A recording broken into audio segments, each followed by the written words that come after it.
Hello, and welcome to my podcast. This is Carl E. Long, and welcome to Let's Talk with Carl E. Long. I am Carl E. Long, your host.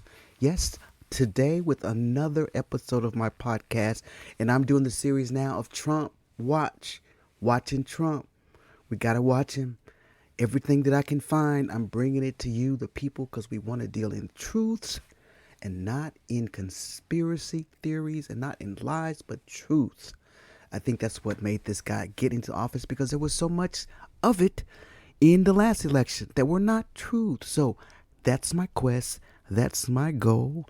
But that's just this series. In addition to that, I'll be doing some other things. So I'm glad you are here with me with Let's Talk with Carl E. Long, the podcast. I'm having a wonderful time getting my material and researching. Doing a podcast can be quite taxing because I do other things as well. So I'm just a overall multitasker, techie guy that likes to do this kind of stuff. But getting the material and doing a podcast can be very difficult because in order to get the truth, you have to do research. And I'm having to do something that I vowed that I was not going to do this year, and that's watch news and listen to everything about the politics in this election, because I was so drained from it from last year. I was such an advocate for Kamala Harris. I did everything that I could do, and when it came out to this, that we got Donald Trump were the results, I didn't think I was going to be able to make it. I really didn't. And a lot of you are still there. I know a lot of you are still there. You don't want to deal with it. You've turned off mainstream news.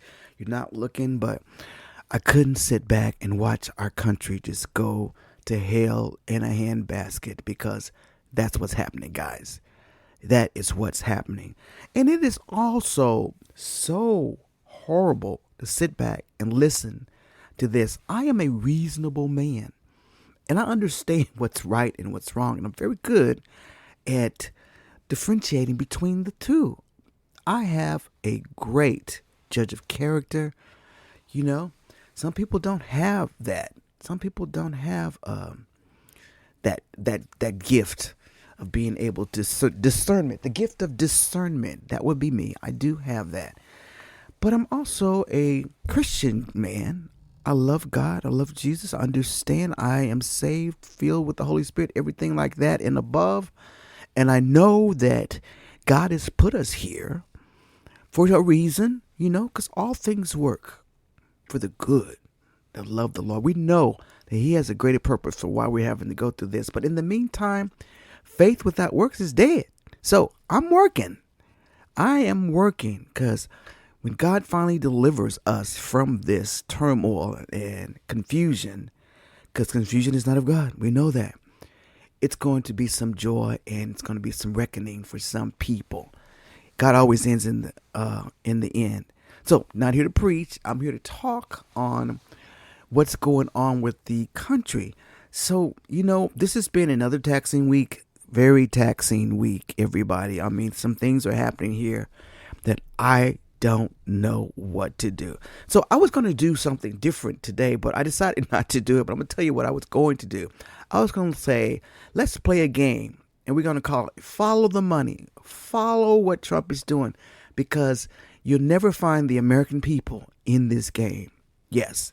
So these are the categories that I came up with in my research and what I'm finding, and I want to share those with you. This is what you're going to find on anything that happens, any executive order. It's going to be one of these things in there, and it's going to be why he's doing what he's doing.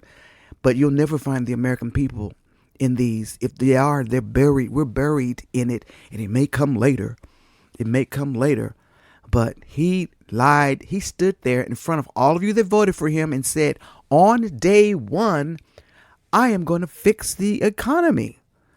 On day one. Why is inflation going up?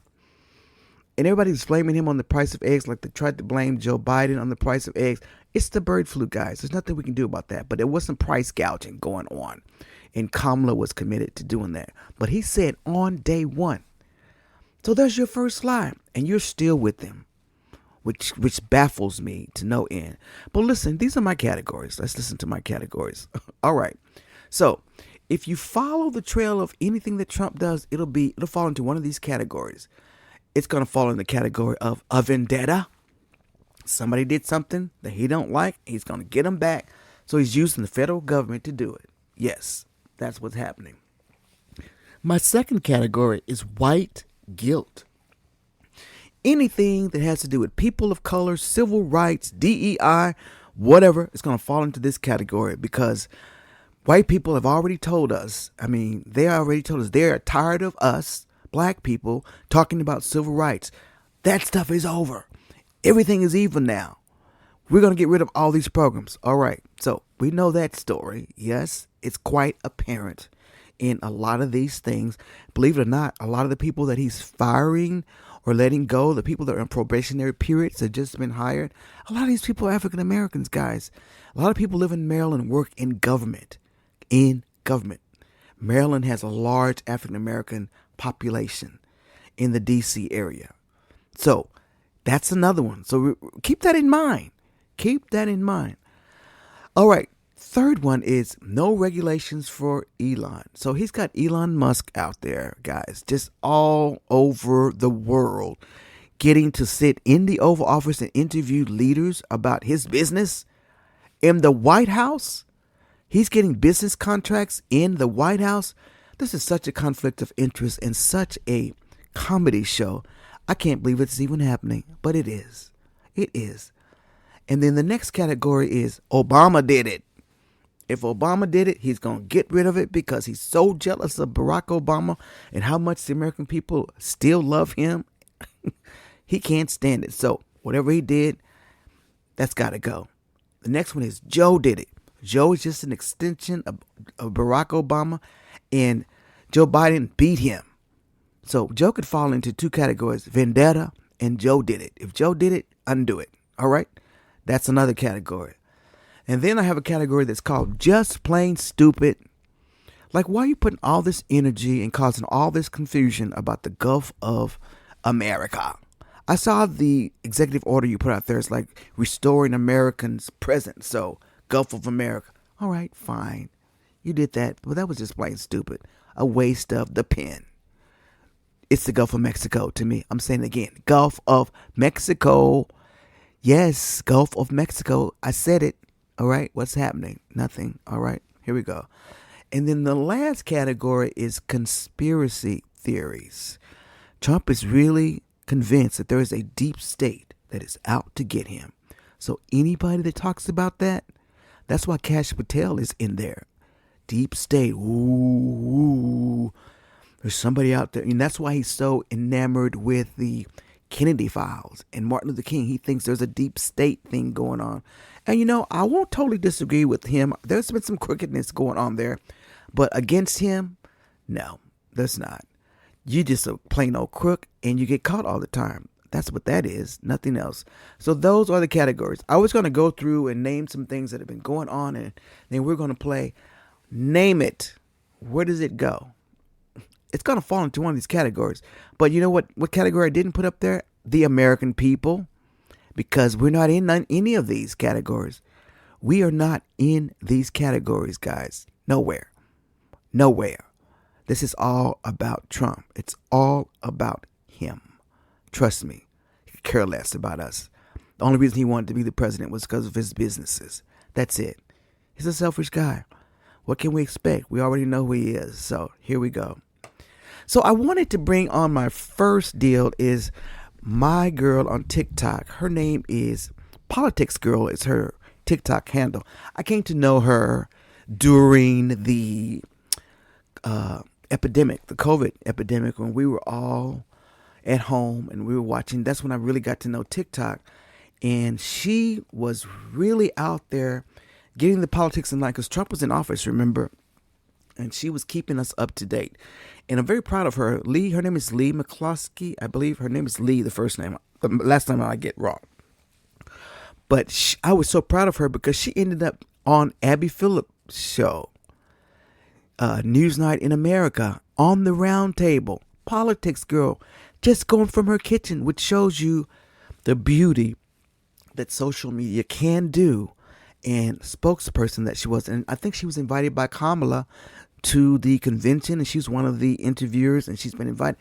So proud of Politics Girl, but I want you to listen to her because she has just put this all in perspective about dear Elon Musk and what's going on in with the Trump administration and what we need to be doing. And I need you to listen to her because she's got it. She's always got it.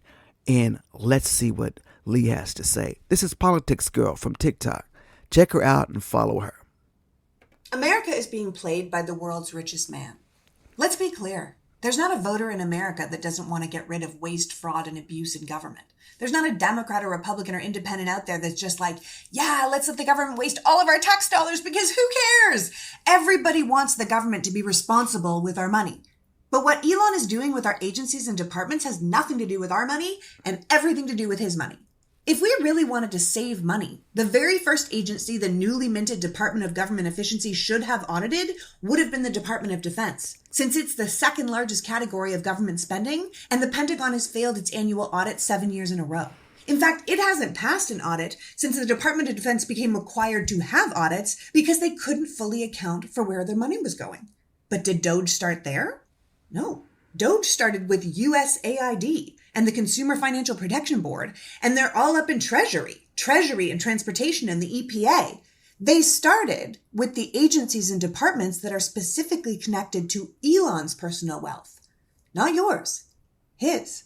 Because between Elon's four main companies, Tesla, SpaceX, Neuralink, and X, Elon is under multiple investigations. He's in active lawsuits. He has multiple violations and fines levied on him, including OSHA violations and oversight violations and union violations, and court orders from multiple departments he and his boy wonders are now actively hacking. Use logic. Do you think that's for your benefit? So the American people can save money? No, that is for him. So he doesn't lose money. It was a USAID Inspector General who was investigating Starlink's potentially illegal behavior in Russia and Ukraine, just like it was the head of the FAA who was looking into what caused Elon's recent rocket explosion that severely impacted the flight routes of American commercial aircrafts. The National Labor Relations Board has been all over Elon because he treats his employees like shit. He claims to be this great environmental protector, but he is actively helping to shut down the Environmental Protection Agency so they can stop watching what he's doing. None of this is about the American people. This government doesn't care about our tax dollars being wasted or our ever-growing debt. In Donald Trump's first 4 years as president, he increased our national debt by 40%. Not because he gave the people health care or improved our infrastructure or quality of education or our lives, but because he gave the richest Americans and biggest corporations gigantic unnecessary tax cuts. I had to stop right there. Are y'all listening to this? Are you listening to this? This happened in the first term, and we're back again, and you're saying he's a better president. He did nothing for us. Nothing. Keep going, Lee. Trump made sure that you could write off your private plane and your yacht, but not more than $250 for teacher classroom supplies. This isn't about wasteful spending. The government just threw down $20 million so the president could watch the first half of the Super Bowl and then leave. No, what's happening right now has nothing to do with being responsible with the people's money. As a businessman, Donald Trump ran 6 businesses that declared bankruptcy because they couldn't pay their bills. He spends money like water with no sense of cost. That's why the job of government efficiency went to Elon. But Elon's in it for himself. Elon wants lucrative government contracts, but he doesn't want to be monitored or held accountable for his negligence or potential crimes. Elon wants to be untouchable, so he and his minions are making it so. The Inspector General that was looking into Starlink in Ukraine? Fired. The head of the FAA who was looking into the SpaceX crash? Fired. The biggest Tesla plant in the world is now in Shanghai, China, the one country that serves to benefit the most if America shuts down USAID and stops wielding their soft power and influence around the world by helping people. China's just ready to go, ready to fill in that gap USAID leaves when Elon puts the agency into, quote, the wood chipper. Let me stop you again. So y'all hear all these details? Donald Trump knows that the average American, you, don't know this stuff. So that's why they're doing it. But you have the press that's pressing him, telling him, you can't do this. What are you doing? They're asking questions. And then you have the Senate and the House legislative Republicans with no backbone because they're afraid of Donald Trump, letting him. Guys, this is the truth right here. Keep going, Lee. Look, even if if you don't care about feeding starving children or helping the poor or stemming the rise of disease. Closing this agency means America loses world influence. The world becomes more unstable, and China, who will no doubt reward Elon mightily for this sabotage, rises. So please stop thinking what Elon's doing has anything to do with you. Elon is not working for America. Elon is working for Elon. And if that means he has to do the bidding of China or Russia or Saudi Arabia, it doesn't matter. Elon's making sure that Elon is the world's first trillionaire, the untouchable king of the world. So Donald Trump may have made promises to MAGA and the American people, but Elon is just rolling him to take care of himself. Look at that most recent press conference in the Oval Office. Who was talking? Elon. Elon was running his mouth while his kid picked his nose beside the impotent commander-in-chief. And that is not good. That's not good for any one of us. Remember, if any of these actions were actually about saving us money, Elon would have gone into those agencies with accountants and auditors. But he locked us out and went in with programmers. Programmers loyal only to him. Wake up. America is being played by the world's richest man. That's my girl, Politics Girl on TikTok. She stays on them. She's a watchdog. She's just a housewife from her house, her kitchen. She got involved. And then she ended up with Vice President Harris on the trail because she took the time to do something. It was just her stand. She got followers.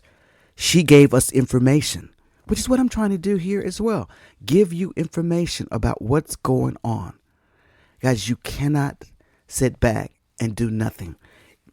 The least you can do is call your congressman, leave a message, email them, write them, whatever you need to do. You can do that. You can do that today. Help us out. All right. All right. So going on. Thank you, Lee. I love Lee. And please follow her on Politics Girl on TikTok. You'll find her content very well and very well informed indeed. So let's just talk about the AP. They were barred from the Oval Office, the Associated Press. Do you know why? Because one of the reporters refused to refer to the Gulf of Mexico as Gulf of America. So therefore, they have been barred. You can call it whatever you want to call it. Just because President Trump wrote that doesn't mean that you have to speak that. We have freedom of speech. Call it whatever you want to call it. He can't make you call it. And then one of the pundits, one of the pundits that was on the Abby Phillips show was trying to say you need to obey. Obey? Where did that word come from? We obey the law, but obey Trump for what? An executive order? A stupid executive order? Gulf of America. So what? A lot of countries do that. You see old maps of other countries. They will change the names up to fit their. So what? It's no big deal. But you can't make anybody say that. The Associated Press is an international organization. They don't just deal with the Americas. All right. So barring them from the Oval Office, they still can come into the White House press briefing room, but only select reporters get to go and interview the president in the Oval Office. And so the Associated Press, which is where most of the news organizations get their news, their feed, they get because they have so many reporters around the world, have been barred from the White House Oval Office if there's any kind of press conference in there. They're going to sue because, this is their First Amendment right. And the reasons they're giving them is really silly. So let me just read what is said here from exactly what happened. I'll just read this here, okay? So in February 2025, the White House barred an Associated Press reporter from attending an Oval Office event after the news organization declined to adopt President Donald Trump's directive to rename the Gulf of Mexico as the Gulf of America. The AP made its use of the traditional name, citing its long-standing historical and international recognition. In response, the White House restricted the AP's access to certain events. AP Executive Editor Julie Pace condemned the action, stating that it impedes on public access and violates the First Amendment, while White House Press Secretary Caroline Leavitt defended the decision, asserting that access to the Oval Office is a privilege and emphasizing the administration's expectation for media outlets to adhere to the new terminology, basically saying, you say what I say. All right? This is crazy. The incident has raised significant concerns about press freedom and the relationship between government and the media. We already know how Trump feels about the media. He calls them fake news. All right? So that's what's going on right there. And it's silly that this is even happening. And there we go. That'll fall into one of my categories. Just plain silly. And now he has a vendetta. He's always had a vendetta against the media. So he's going to crucify whoever he can there. So that falls into two of my categories. All right? We're kind of playing the game anyway. So there we go. Okay, so that was that. Now I want you to listen to my girl Abby Phillip, with no S, Abby Phillip. I love her show on CNN. After I was boycotting CNN, I could not give up Abby Phillip because her show is so good. She has people from both sides. This is all what I've always wanted us to do. Let's sit at a table and hash this crap out. Let's hash this crap out because we're never going to get anything until we just talk the words. It's going to be ugly, but we got to do it. And Abby is the best at monitoring or moderating this session. You know, it gets a little heated sometimes, and sometimes I want to jump through the TV at some of those Republicans. And Scott Jennings, who's my favorite, he's good TV, but he gets under my craw every time he speaks. So I want you to watch this roundtable about the dismantling of the Department of Education. And the reason I wanted to show this is because there's already misinformation out there now. So now the Republican talking point is that we rank number 60 among all countries in the world in education. That's a lie. I don't know where they got that number, but that's not the number. So it's not right. So let's just listen to this and then we'll come back. Breaking news, mass firings have begun at federal agencies, according to employee and union sources. Probationary employees are being fired at the Department of Education and the Small Business Administration. Now, until now, federal employees across the government were just placed on administrative leave. Jamal is back with us at the table. These firings appear to affect people. The Department of Education has been in DOJ's sights. People in the Office of Special Education and Rehabilitation Services that supports kids with disabilities and the Federal Student Aid Office. That's at least what we know right now. I also want to read part of what the letter said to these employees. Quote, the agency finds, based on your performance, that you have not demonstrated that your further employment at the agency would be in the public interest. So it's begun. So most of the 19th century, the civil service was open for patronage, right? It was handled by big city bosses and, politicians of both parties. In 1883, President Chester Arthur made the merit-based system civil service. And that was to get rid of politics in our civil service so we knew we could count on government employees to do the people's business, not the politicians' business. We are not just going back to some previous, thing in the 70s, 1970s, or the 1950s. We're going all the way back to the 1870s and how the President of the United States wants to govern. So whether he wants to be President McKinley and start annexing like new lands overseas, or he wants to go back to an earlier era where everybody's going to be beholden to the president and not beholden to the people. This is not, I think, what the American public signed up for. They wanted change, and the Democrats want change. All of us, I think, want to have a government that works for us, it's faster, it's more efficient. But we don't want a government that doesn't work for us and works for billionaires and the president of the United States. Every 4 years, I'm just trying to put my head in the position of this country when Trump is not president, right?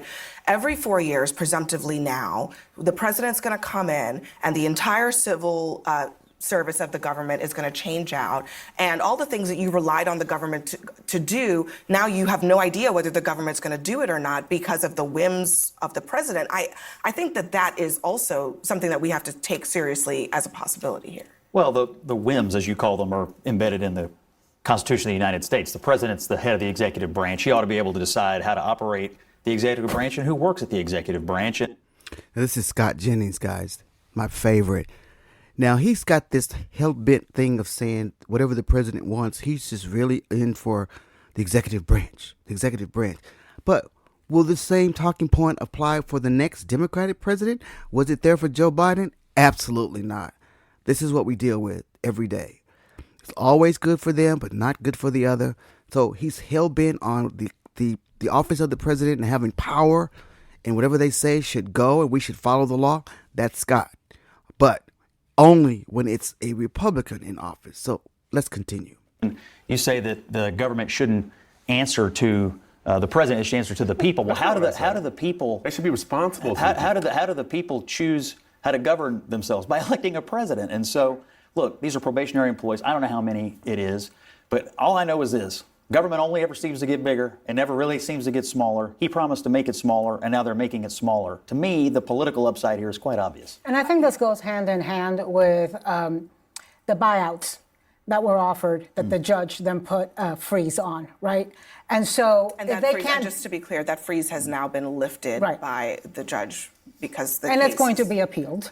going on. So if it's, if they can't do it through the buyouts, then they're going to fire people. And who can they fire? They can fire the people who don't yet have union protection because they are probationary, as Scott just Meaning said. they were more which means, recently hired. which means I don't understand how they can be sending an email saying your performance has proven not to be up to par when they were just recently hired. It seems like a bit it's very of a, arbitrary. It seems like a bit of a, they're trying to, it's kind of CYA, like you have to put that in there to justify firing someone, even though the firing is really more about Scott's point than it is actually about this person's performance, which we will probably end up seeing in court at some point. I want to go back to Jamal's point and respectfully disagree. You said, I don't think this is what the American people signed up for, but I think it's exactly what we signed up for. I don't know if any president in history spent this much time on holding accountability and efficiency to his own government. So the Department of Education has a $70 billion budget annually, yet we haven't seen any progress in the educational system over the last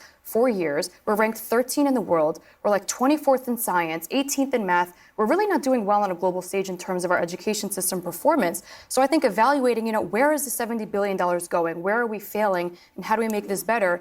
I don't know if blind firings for probational employees is the right thing to do, but I think definitely investigating through DOJ why we are failing so badly in the DOE is absolutely the right move to do. In every government office I've ever seen, you can walk through the door, you can ask anybody, who around here is not doing their job? They'll tell you. People will tell you who's not doing their job. You can get rid of those people. I don't know if anybody would complain, but it's the mass firings that says something else is afoot. It's not just what they're calling it. Agreed. I think There is something else afoot. Yeah, I think that going off of what you were saying, Emily, with the budget, I think more than half of the budget goes to grants and loans for low-income students, for them to be able to attend college, things like that. Here's the definitive word: low-income students. Who are they usually? People of color. So here we are, guys, people of color. Department of Education helps a lot of people of color, low-income people. We're not going to help you. You need to get up on your bootstraps and figure it out for yourself. So that's the target. That's what. And there's a lot of white guilt in the Department of Education. They thinking that, the book banning, they don't want their kids taught anything about the Civil War and racism and slavery. This is so transparent. It is ridiculous as to why they picked this agency and not an agency like Lee said on their Department of Defense. Start there. They've never even passed an audit. Why not start with them? This makes no sense. You can follow the breadcrumbs. They all fall into one of my categories. Playing the game. Here we go. And so, but I do agree with your point that we need to be doing more on education. And so there needs to be some sort of reform. And I think that this has been something that conservatives have long wanted, is shrinking the Department of Education. So I support all of that in that regard. But where I have the issue is these firings, and what is the reasoning for them? Are these people being laid off because maybe they're anti-Trump and posted things on social media? Like, what is these people deserve a little bit more of an explanation then. No, there's no just mystery. a vague email saying There's no that. mystery, and let me offer them an explanation. This administration would like to make the federal government smaller. We would like to spend less on payroll. You just got here, therefore you won't be working here anymore. It's pretty simple, and they shouldn't take it personally. But these guys got elected to shrink the government, and that's what they intend to do. Scott, there has been like cold emails going to government workers even before Trump took office in those 2 months between the transition, wanting people to snitch on each other, wanting colleagues to snitch on each other, who supported Biden, who did this, who did that. There's websites targeting people who are government, not political appointees, civil servants. And I would tell you that I'm not sure everybody knew what they were signing up for. I remember reading the case of a VA worker who was moving to Washington because they just gotten a new employment, right? And now now it's frozen. And guess what? They voted for Trump, but they've sold their house, they've sold their car, they are ready to move to Washington, D.C. to be a VA worker, and now they're out of jobs. So listen to that. So of the 60,000 people they're laying off, not all of them are going to be Harris supporters. He's going to be getting rid of some of his own people. And that's when this thing is going to turn, because it's going to affect, when it starts affecting his constituents, he might start to listen. But until it does that, I don't know. I really don't. But listen to finish what Anna's saying here. So that's going to happen? Well, there we go on the Abby Phillips deal. That is going to happen. That is really going to happen, guys. So not only is a lot of these firings affecting people, but when the American people find out what's going on, then things are going to change. Because right now, he's not doing anything for us that I can see. This is nothing I can see that's coming for the American people whatsoever. I mean, if they change this thing where they put money back and lowered our taxes and did some stuff that's going to help the American people, anything that's going to put money back in my pocket, then I am all for it. But that's not what's happening. It's not going to. You might as well just give that up. That's not going to happen, guys. That is not what's going to happen. So meanwhile, dear Pam Bondi, the new Attorney General, she has sued the state of New York. New York is a sanctuary city. The state of New York. Yeah. New York City is a sanctuary city, and New York is a sanctuary state where immigrants can come and be free of some of the federal laws and things that happen, just so that they have sanctions there. So this is what it's happening in New York. Let's just see what's happening. Attorney General Pam Bondi has filed a lawsuit against New York state officials, including Governor Kathy Hochul and Attorney General Letitia James, challenging the state's green light law. This law prevents undocumented immigrants to obtain driver's license and restricts the sharing of Department of Motor Vehicle information with federal immigration authorities. The lawsuit argues that the law violates the U.S. Constitution's supremacy clause by hindering federal immigration enforcement efforts. Bondi contends that the law's provisions, particularly those preventing from the DMV from sharing personal information with federal agencies, obstructs the enforcement of federal immigration laws and compromise public safety. New York officials, however, defend the law, asserting that it enhances road safety by ensuring all drivers are licensed, insured, and protects the rights of residents. All right? This legal action is a part of a broader deal with the government. So this is tit for tat. And y'all know this is Vendetta. Letitia James, she brought against all of those lawsuits against Dear Donald in the state of New York. He had to pay a whole lot of, I'll use this word, he had to pay back millions and millions of dollars to the state of New York for his business practices, his fraudulent business practices, and reporting his business.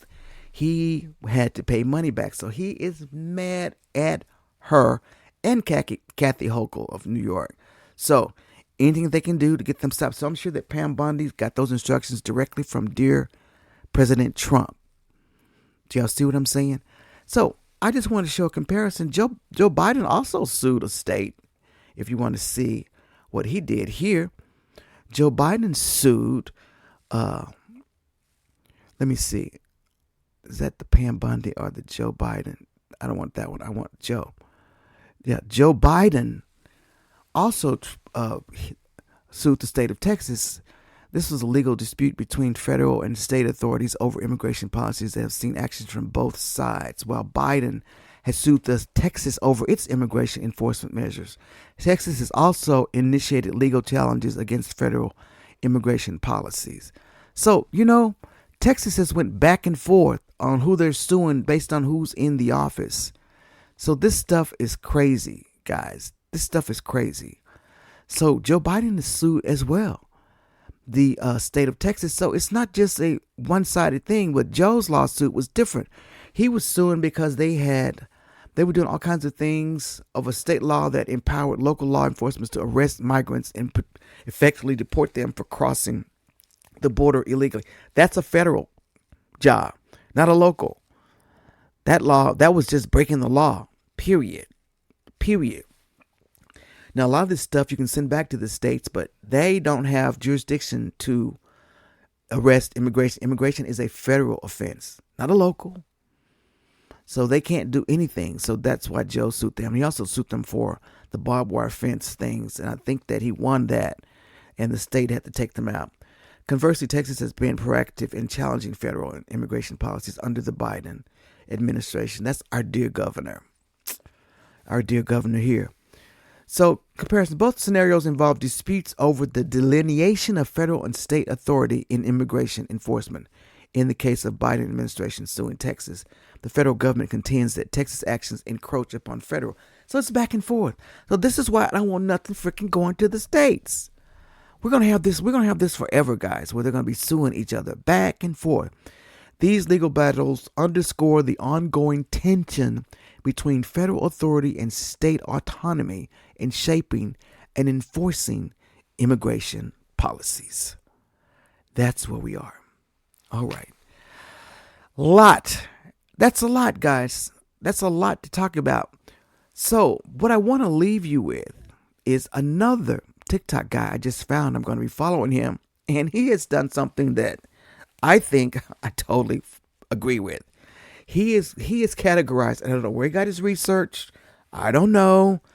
Don't jump on me for this TikTok. This is what he said. He says that the sources say that. So I don't know what his sources are, but I'm going to find out from him. But he has lumped Trump voters into, and I mean, it's probably just easy to understand though, because it's true. Everybody would probably know this same thing. So you don't need a lot of research to understand. He's lumped in the 4 types of Trump voters. And let's listen to what he has to say. And you see if you know anybody that falls in any of these categories. Here we go. People who voted for Donald Trump fall in 4 categories. This is a hard science. I do not make the rules. And these categories are not mutually exclusive. There's a lot of overlap. And these categories are not unique to Trump supporters. Number 1, an ignorant person. This person is characterized by their lack of knowledge. A lot of these people will have some humility. If you were to ask them, hey, do you know a lot about politics? They'd probably say no. A lot of these people also probably voted for Donald Trump because of the economy, despite not knowing any of his economic policies or not knowing any of the economic policies of Biden or Harris. This person just genuinely lacks knowledge in politics, and that does not absolve them of any sort of responsibility or taking any sort of, credibility and accountability about this administration, but they lack knowledge. That's their biggest fault. Number 2 is going to be a stupid person. This person is characterized by their lack of intelligence. They may actually be really into politics, but everything they believe is just outright insane or false. This is going to be like your QAnon conspiracy theorists, the Trump supporters who thought that the Hawaii fires were Chinese space lasers. These people, you can talk to them in the sense that they're very into politics, but they're very tapped into whatever they just read or see on Facebook.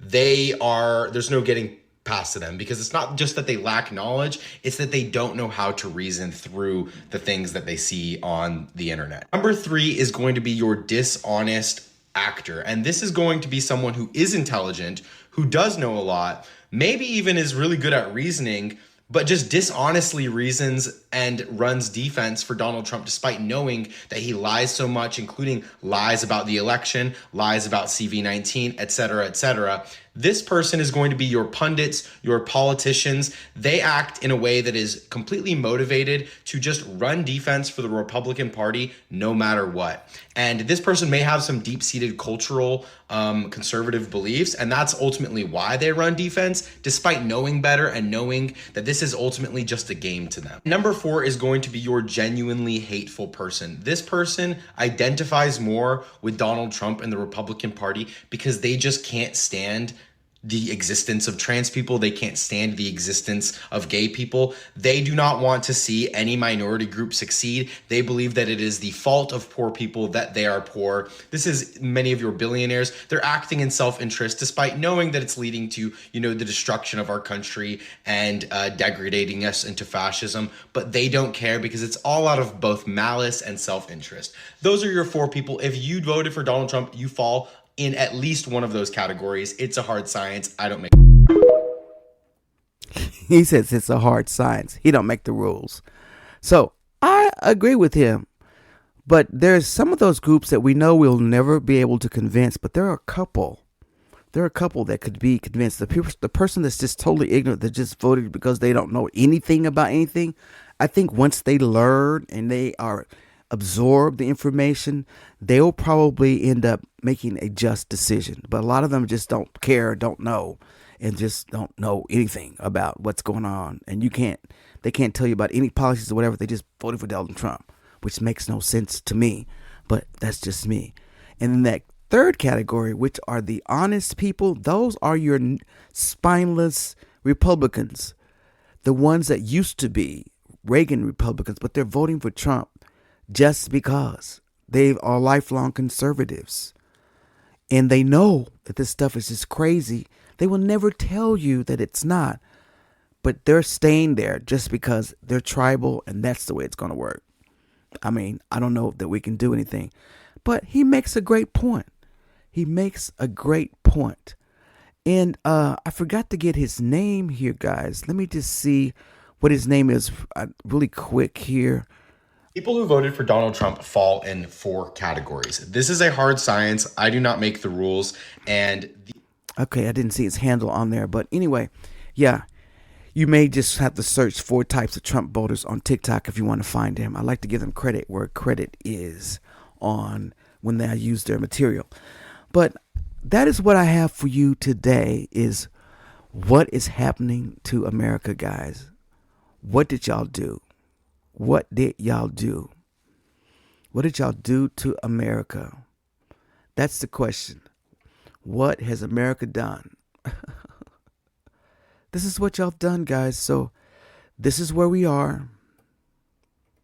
And this is where we'll stay for the next 4 years.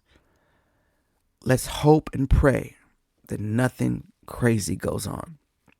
Please, no natural disasters, no pandemics, or anything like that under Donald Trump. Please, none of that. If we can just skirt by with some of this stuff here, we may get past these 4 years. So I really thank you so much for listening today on this podcast for my series on Trump Watch. And we will keep you abreast of what's going on in the news, what you need to know about our United States of America and this administration and what you can do to help. Thank you so much for listening. And this is Let's Talk with Carl E. Long. And you have a wonderful day. Bye now.